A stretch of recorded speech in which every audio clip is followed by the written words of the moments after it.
Welcome to the A.C.O.R.N meditation for dealing with difficult emotions. We're often not taught how to deal with our emotions, or if we've suffered from trauma, emotional abuse or neglect, narcissistic abuse, or a traumatic event, we can't just will our emotions away. For example, the Bible says, "Fear not." But how do we choose not to fear if we have fear and terror from trauma stuck in our bodies? The nature of trauma is that emotions get stuck in the body and no amount of willpower gets rid of them. We may pray, and it may help, but sometimes we pray and the emotion is still there. We're often told what the fruits of the Spirit are and to cultivate them, but we're not taught how to cultivate these experiences, and we're not taught how to let go of anger, fear, depression, sadness, shame, and guilt with trauma. And that's why there's so much work coming out around trauma and what is trauma. There's a physiological response, but a lot of it is emotions stuck in the body, and it's stuff in the mind. You can't separate it. It's all in the body. If trauma is stuck in the body, how can we manifest the fruits of the Spirit? We can't be at peace while we're paralyzed in fear. We can't be rooted in patience if we're seething in anger. Many of us feel guilt, sadness, shame, and anger when we feel difficult emotions because we feel as Christians we can't feel these things because we are not being like Christ or we're not being the person we want to be. But here's the thing. If we react to these emotions with another difficult emotion, we're layering them, and it's twice as difficult to heal or overcome the emotions. Emotions are natural. We all have them. There are many examples of righteous people experiencing anger, fear, shame, sadness. Even Jesus felt all these things. And there's nothing wrong with difficult emotions. God gave them to us as indicators so we would know there is something that needs our attention. That's it. A lot of us have probably heard Christian teachings not to listen to, not to feel, not to trust your emotions. In my humble opinion, I think that's untrue and unwise advice. I think better advice is to listen to and feel your emotions and listen to what they're trying to tell you. But also, don't let them possess you. Don't let them control you. Ask them questions. What do you want? Why are you in my body? And do it with compassion, because the emotion itself isn't necessarily a sin. But what we do with it is what matters. It's okay to feel angry. It's okay to feel sad. It's okay to feel fear. These are natural human emotions. The ultimate goal is to be as close to manifesting the fruits of the Spirit as we can be. It's a spectrum. So layering takes us one step further away from the fruits of the Spirit. How do we love others if we don't know how to love? Fear is often said to be the opposite of love, because perfect love casts out fear. But so many of us don't know how to love because no one modeled it for us here on earth.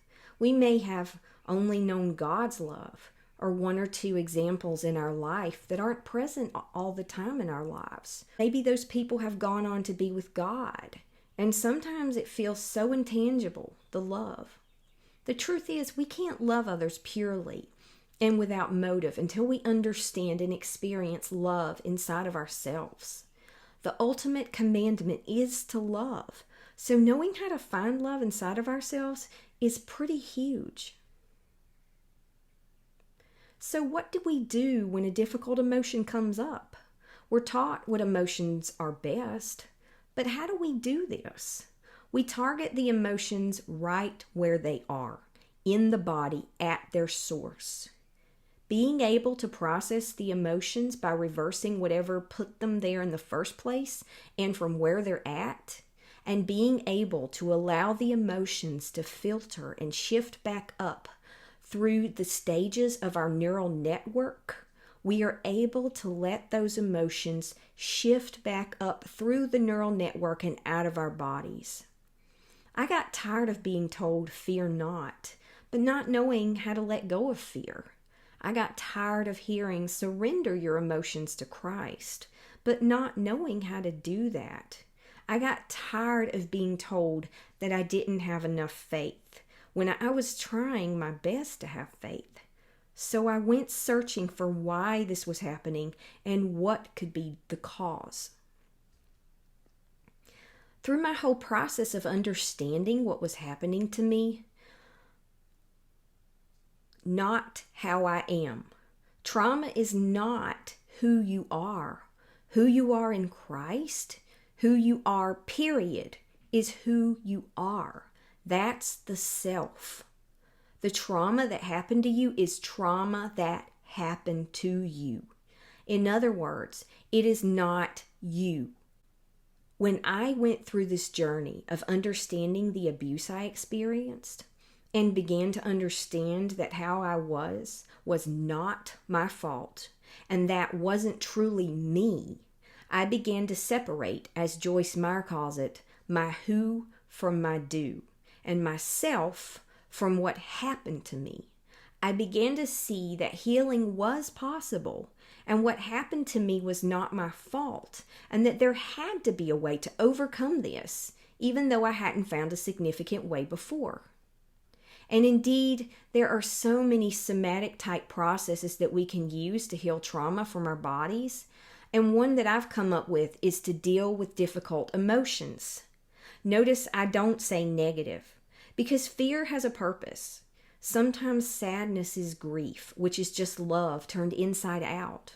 And sometimes anger is justified if someone has been violated or someone has violated our sacred inner selves, our truth, and our worthiness. So having fear, having anger, and having sadness is not necessarily a sin. And even when it is, layering it with more of those emotions is just going to double up on that sin. So we need to find a way to deal with those emotions where they're at and where they come from at their root. And I believe is a gift from God, the gift of healing our emotions. And shame, that's a difficult one. That's so difficult. Most shame was never ours to bear. Shame is usually the product of something that happened to us. On occasion, shame comes from our own sin and our own poor choices, but quite often, it's sins other people committed against us, often when we were children, and we take on that shame as if we did something ourselves, even when we didn't. And often we may even feel like because we deal with a lot of anger, a lot of anxiety, a lot of fear, and a lot of depression, that somehow there's something wrong with us. Somehow it's our fault. And come to find out, it wasn't anything wrong with us. We were not, quote, born that way. We are fearfully and wonderfully made. And there are people with propensities towards and dispositions towards mental health issues and mental illnesses, but we do not end up with trauma because we're born that way. If we have trauma in our bodies, it's because it was put in us, even if not on purpose, by some experience of or by someone else at some point in our lives. So when a difficult emotion such as fear, anger, or shame come up, in the following process on them, God at the helm of the process, say, Jesus, take the helm. And do the process through prayer, talk, meditation, EFT, journaling, or some combination of them or some other similar form. This meditation here that takes you through the whole process is called A.C.O.R.N. I created A.C.O.R.N in response to all of those problems I just described. A.C.O.R.N is an acronym of the steps we take to process our emotions on a visceral level at their root. Through our neural network, using time-tested and scientifically proven strategies. This meditation takes you through A.C.O.R.N in real time so you can process difficult emotions and release them permanently from your body. Learning to experience love inside of ourselves, from God, for ourselves, and for others is another goal of the A.C.O.R.N meditation. The A.C.O.R.N meditation is A, acceptance, C, compassion, O, objective curiosity, R, refocus, reframe, N, no layering. So those steps are what we will go through in our meditation, and we slow down, and we take our time, and we don't rush. Because it took a long time for that stuff to get worked into your body to make you believe, if this is the case, that somehow you were messed up intrinsically. If it's so deep in your psyche and in your body that you feel messed up intrinsically, it will take some time to work that stuff out. So easy does it. Easy does it. Steady as she goes. Be patient. Patient with yourself. Patience is one of the fruits of the Spirit, right? So when meditating, it's good to have an anchor. For some, it's the breath. For some, it's the sounds in the room. And for others, soft music. We will use God as our ultimate anchor, with our breath and the music in the background helping us stay grounded during this time and staying rooted in God's truth. I've used a lot of meditations over the years, including some that include processes similar to these, and many are just too fast. So we will take our time on the steps of this meditation. Letting emotions filter through your nervous system takes time, patience, and love. So always allow what is happening. Accept your emotions and love yourself and feel the emotions and feel God's love through the whole process. It's okay. You're safe. It's okay. No matter what's going on, you're always safe. If it ever gets to be too much, you can walk away. But just remember, you have God's protection. You have God's prayer of Psalm 91 over your spirit and life. God is speaking those words over you. You are protected and you are safe. You are safe. It's okay. Say it. Take a deep breath.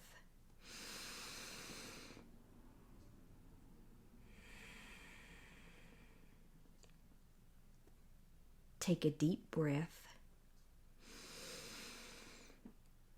Let it out.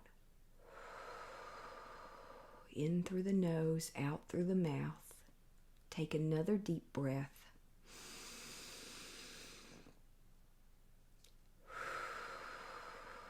Let it out.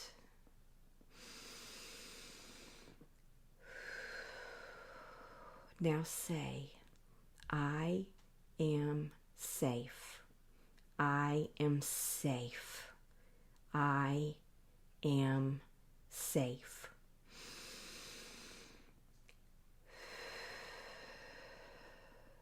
Breathe. There. Is that better? You are always safe. Now, with the steps of the A.C.O.R.N process, we're going to start A, acceptance. That's A, acceptance. And we're going to take a few minutes to go through each step, as it is, as it's meant to be. Now, first, identify an emotion that's going on in your body. It might be one that's overpowering. You may immediately know what's causing the emotion, and you may not have any idea, and it's just coming out of nowhere. You may feel extremely irritated, and you don't even know why. You may be angry, but you may be so used to feeling that way that you don't even think about why. That's okay. You're safe. You may feel sadness because what's going on in the world right now, there's so much going on. And because maybe you didn't get the job you thought you were going to get. Or you wanted to buy a house and market conditions are just not right. Or because you just can't get past some trauma in your life you've been trying to get past for a long time. It's okay. So the first step is not to push the emotion away. The first step is acceptance, also known as surrender. Recognize your emotion. What is the emotion that most wants your attention the most now? Recognize it. Identify what the emotion is. Give it a name. Naming it makes it lose its power. I'll say it again. Naming it makes it lose its power. Accept how you feel without judgment. Acknowledge and own the emotion. Own as in I have this, not I am this. I have this emotion. I am not this emotion. Now take a few moments and recognize this emotion, identify it, and give it a name, and just let it be there. Just feel it. It's safe. It's okay. Just feel it without judgment. Take about 2 minutes or so to do that now.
Okay, coming back.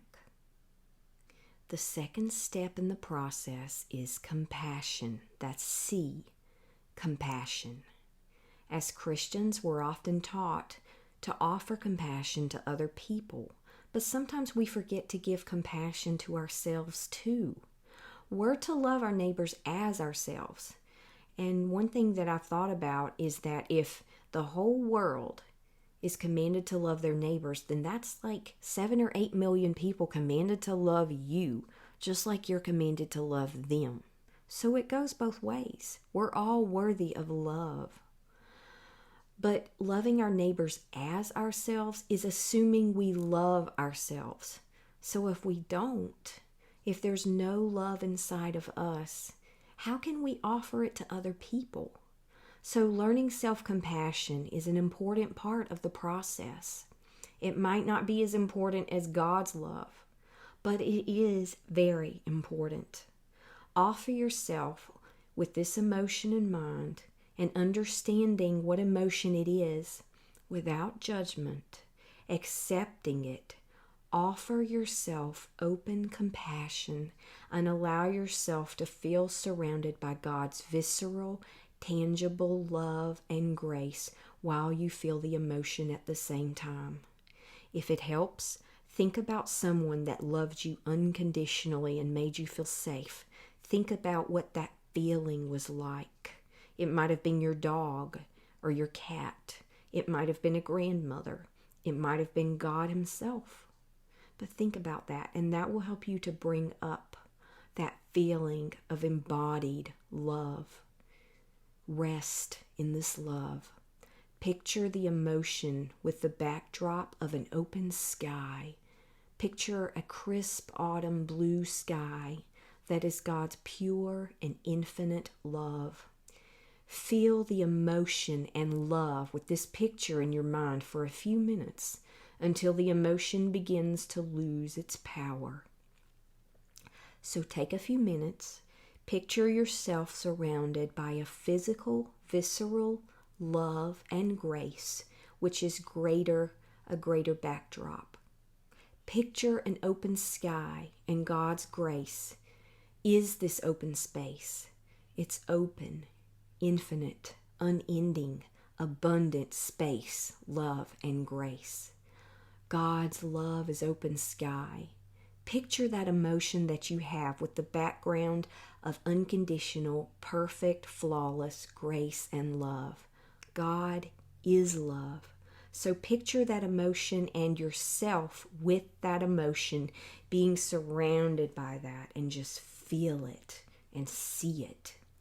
Take a few minutes and just picture that in your mind, however it comes to you, and feel that greater open space of love and awareness to surround your emotion. Breathe. While you do it, keep your breath open and natural. Do that for about 2 minutes now.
Okay. O. The third step in the A.C.O.R.N acronym is O. That is objective curiosity. But objective curiosity asks you to explore your emotion with objective curiosity, full awareness, and mindfulness. What does the emotion feel like? For example, if you feel anger, is it seething, burning, feeling in the pit of your stomach? Is it a tightness in your chest? If you feel sad, does it feel like something is weighing down on your throat, like there's a lump in your throat? Do you feel coldness in your arms? If you feel anxiety, is it tingling in your arms and legs? Is it a falling feeling in your stomach? Whatever it might be, what is the sensation like in your body? Where is it located in your body? What are the qualities of the feeling?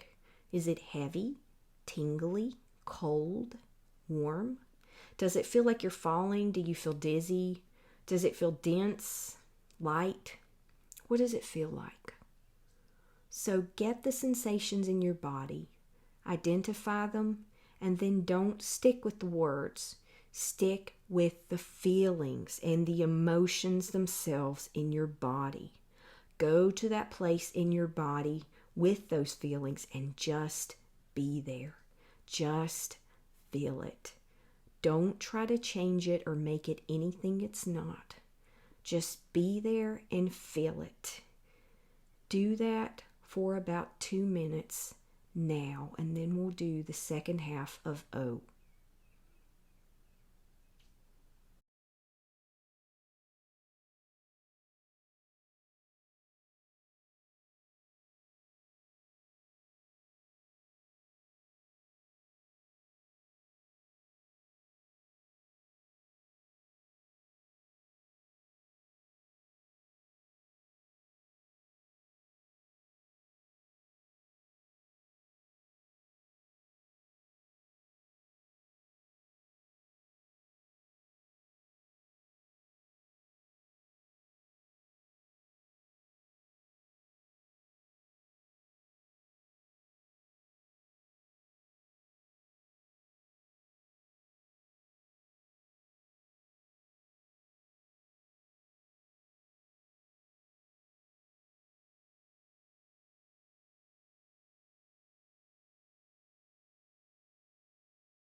Okay, coming back to O, objective curiosity.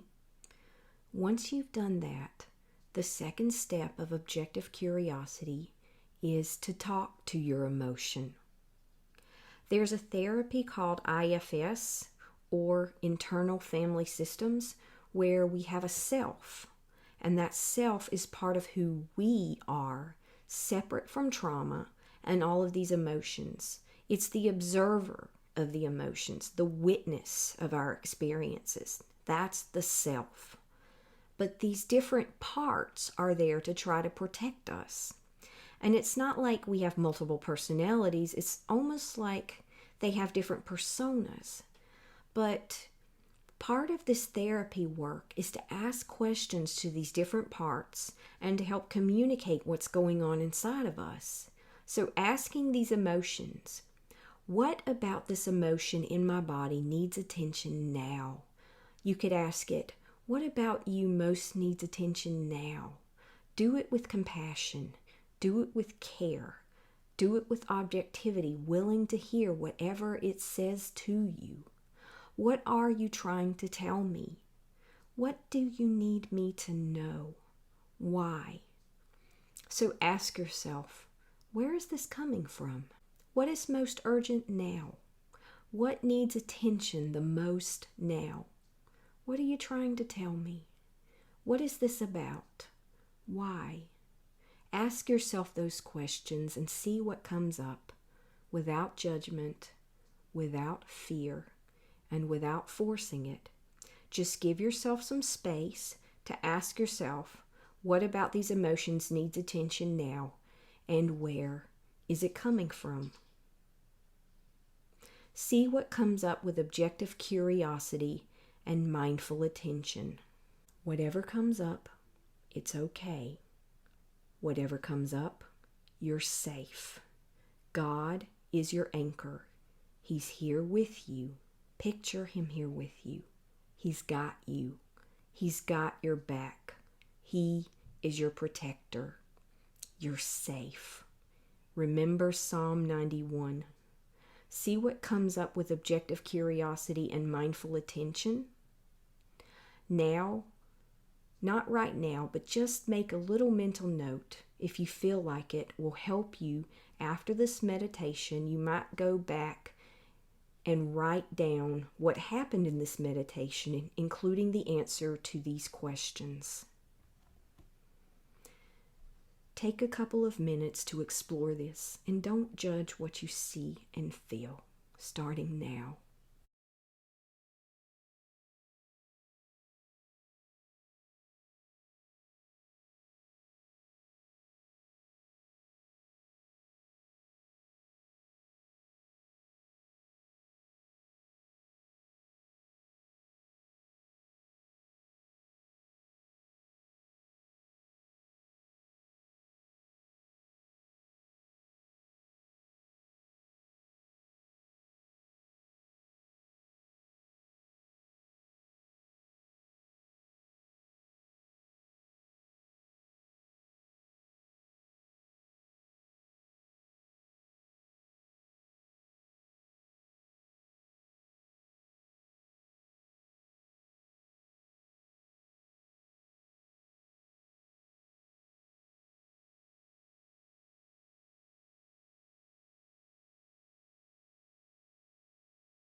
Okay, coming back into your body, coming back into your mind.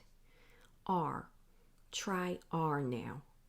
The next step in the A.C.O.R.N acronym is refocus, reframe.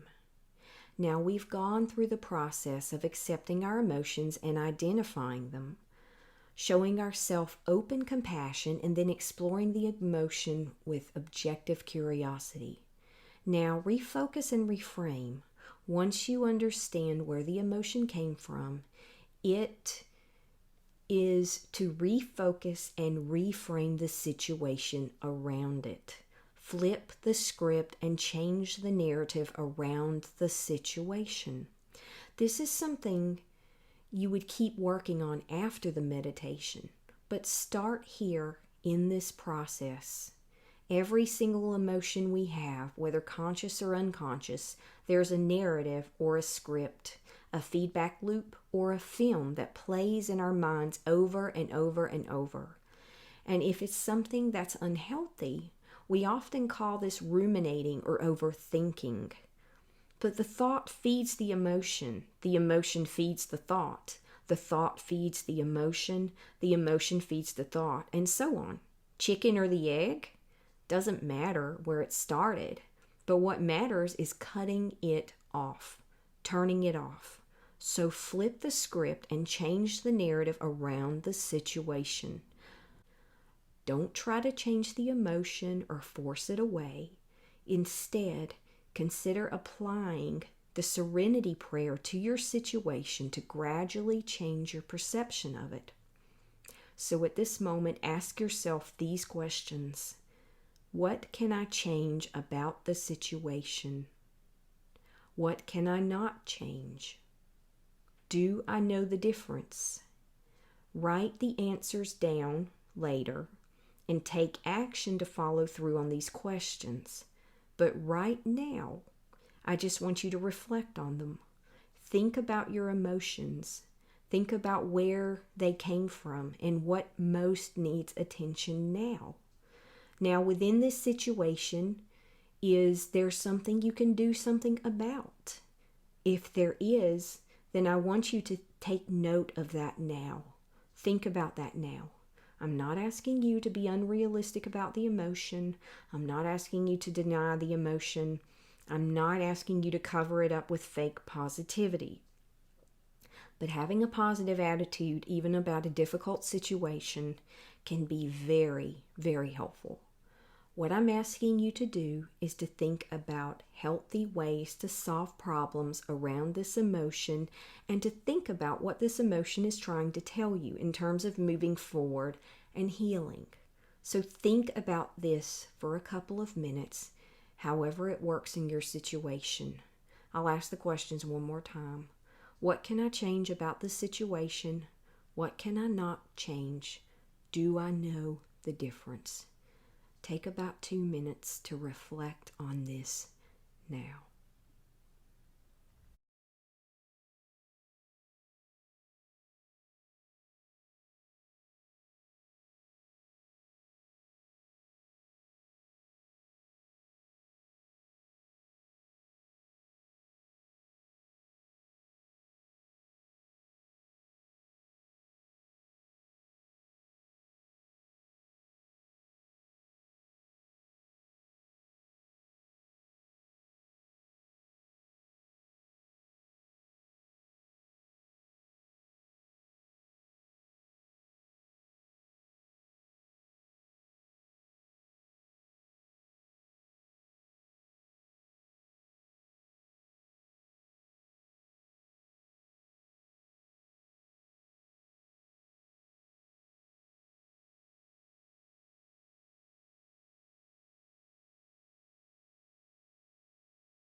Coming back into the present moment, Okay, the final step in the A.C.O.R.N acronym is no layering. That's N, no layering. And that's the last step. It comes automatically, and it's a byproduct of the rest of the steps. By allowing your emotions to be there, you are not layering the emotion. It's okay to feel. Feelings don't kill you. Feelings are just indicators that something in our lives needs attention. Not layering means don't be disgusted that you're angry. Don't be frustrated that you're depressed, and so on. It just means observe the emotion without judgment. Let it pass like a cloud in the sky. It may even mean not reacting to a reaction to an emotion. And it's hard at first because that fight or flight reaction in our body, we're so used to getting worked up. There's a place between an emotion coming up and the reaction. And that's where our power of choice lies. Just like the space between the words that I'm speaking now, that's where the power lies. Our flesh is going to want to give into that because it's so powerful. It's like an addiction. But when we stop and when we pause and when we think, what is something I can do not to react? To choose to respond instead of to react. And it doesn't matter what it is. If you have to hold on to your ears and start singing, if you turn music up loud, if you go lay on the floor and do sit-ups, if it stops you from having the reaction, that's okay. But do something to stop it. And as you get more and more experienced at not layering, you'll learn not to bite the hook. Start where you are. It may mean, like I said, not reacting to a reaction to an emotion. If you've already reacted to an emotion, then don't react to the reaction. This could go on forever. But do you see how it starts with a spark and there's a chain reaction and it can just escalate? If we, at any point in the process, can interrupt that, that is where the power to change our lives is. That is where the power to bear the fruits of the Spirit lie. That is how we let go of trauma. That is where healing happens in the body, along with allowing these emotions to be there. That sounds contradictory. It sounds paradoxical, but it's both at the same time. It's about letting go and feeling in the body, but it's also about not letting those emotions control us. And a better way to put it is not letting them have us or possess us. Do you understand how you can embody and hold an emotion and feel it without judgment and without letting it completely possess you? That's where the key lies. That's where it lies. So start where you are. It means when a difficult emotion comes up, you don't bite the hook and react to it. Stand back and choose how you're going to respond while you let it be there. I know, easier said than done, but the more you do it, the more you will build neural connections in your brain that allow you to do this more and more. And you might get into a habit, and then out of the habit, and then in the habit, and out. But that's all still part of the process. That's totally normal. And if anybody told you that it wasn't, they're wrong. I respectfully say they're wrong. That is part of the process. You get down, you get back up. You get down, you get back up. You get down, you get back up. You fall away, you come back. You fall away, you come back. And that's the process.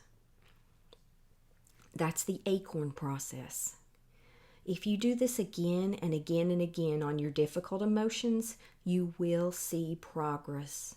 You will see healing.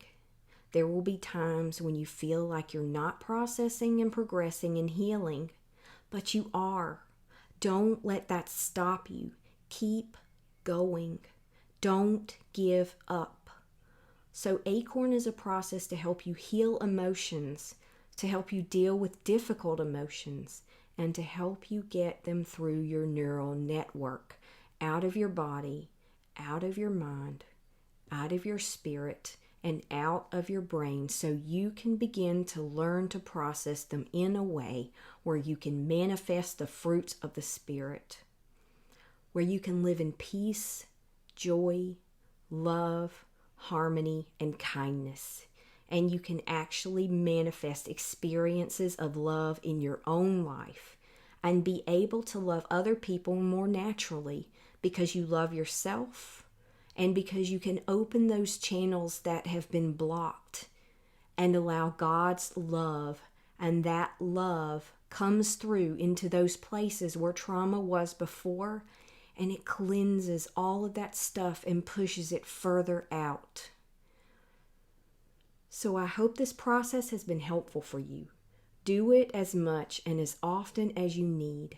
Do it once a day, several times a week, a couple of times a week, whatever you need. Keep coming back to it. If you go away, come back. If you fall away, come back. God knows our processes as imperfect humans. He takes us just as we are. So don't walk away in shame just because you fall away for a little while.